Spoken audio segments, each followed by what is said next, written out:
Russell viper বর্তমান সময়ের এই ত্রাস কোন কোন জেলায় ছড়িয়ে পড়েছে এবং কোথায় সবচেয়ে বেশি, এই সাপের কি বিশেষ ক্ষমতা রয়েছে, প্লাস এই সাপ নিয়ে গুজব কি রয়েছে এবং এর চিকিৎসা আসলে কি অ্যান্টিভেনমি সব এবং খরচ কত, সব ইনফরমেশন আজকে শেয়ার করব।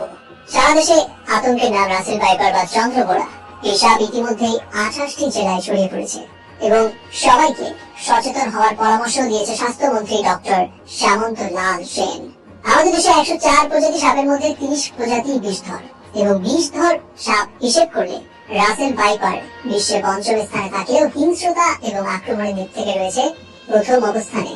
রাসেল ভাইপার 28টি জেলার মধ্যে যেসব জায়গায় সবচেয়ে বেশি, সেটা হচ্ছে মানিকগঞ্জ, ফরিদপুর, শরীয়তপুর, পদ্মা, মেঘনা ও যমুনার অববাহিকায়। এখন রাসেল ভাইপারকে নিয়ে সবার যেই প্রশ্নটা সবচেয়ে বেশি সেটা হচ্ছে এই সাপ হঠাৎ করে আমাদের দেশে এত বেড়ে গেল কিভাবে, যেটা একসময় ছিল বিলুপ্ত। এর পিছিয়ে কয়েকটা ফ্যাক্টর রয়েছে।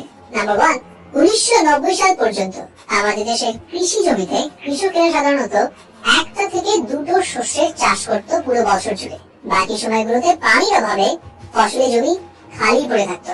কিন্তু 1990 সালের পর দিকে যখন থেকে ইরিগেশন মানে সেচ পদ্ধতি চালু হলো, তারপর থেকে বছরে 3 থেকে 4টা শস্য ফলায় কৃষকেরা। এর ফলে কিন্তু ফসলি জমি খালি পড়ে আছে এমনটা কখনোই হয় না। এবং এখানে একটা বিষয় আপনাকে মানতে হবে, রাসেল ভাইপারের যে প্রধান খাদ্য ব্যাঙ, ইঁদুর, এগুলো কিন্তু ফসলি জমিতে বেশি হয়।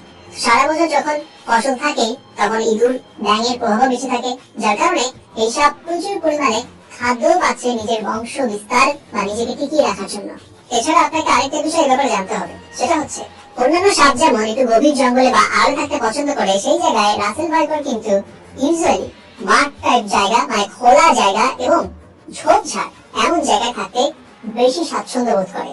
কিন্তু এই যে মাঠ কিংবা এই ঝোপঝাড়, এগুলো ক্রমান্বয়ে কমতে কমতে ফসলি জমি এখন তাদের থাকার প্রধান স্থান হয়ে দাঁড়িয়েছে, যার কারণে ফসলগুলোতে কৃষকেরা বেশি আক্রান্ত হচ্ছে এই রাসেল ভাইপারের দ্বারা।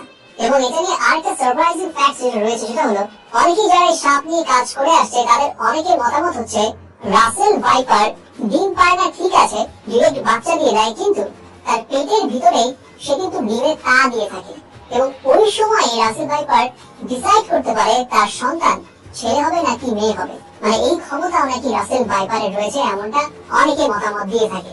এবং রাসেল ভাইপারের যখন মনে হয় তার বংশবিস্তার অনেক প্রয়োজন, তখন সে অধিক হারে ফিমেল বাচ্চা অর্থাৎ মেয়ের সন্তান জন্ম দিতে থাকে। এবং রাসেল ভাইপারকে নিয়ে যে গুজবটা একটু বেশি ছড়াচ্ছে সোশ্যাল মিডিয়াতে, সেটা হচ্ছে এই সব মানুষ দেখলেই টেনে এসে কামড় দেয়। আসলে বিষয়টা এমন না। হ্যাঁ, এটা সত্যি যে আক্রমণের দিক দিয়ে এবং হিংস্রতার দিক দিয়ে সে নাম্বার 1-এ রয়েছে, কিন্তু মানুষ তার কাছাকাছি আসছে এটা টের পেলে সে একটা হিসিস সাউন্ড করে এবং এই সাউন্ড দিয়ে সে ওয়ার্নিং দেয় তার কাছাকাছি না যেতে। এখন হচ্ছে আসল প্রশ্ন, রাসেল ভাইপারের অ্যান্টিভেনম। এইসব কামড় দিলে যত দ্রুত পারা যায় অ্যান্টিভেনম দিয়ে দিতে হবে, কিন্তু অ্যান্টিভেনম কি এর চিকিৎসার সহজ সমাধান? ওই বিষয়টা এমন না। এই অ্যান্টিভেনমের দামও আছে বেশ খানিকটা।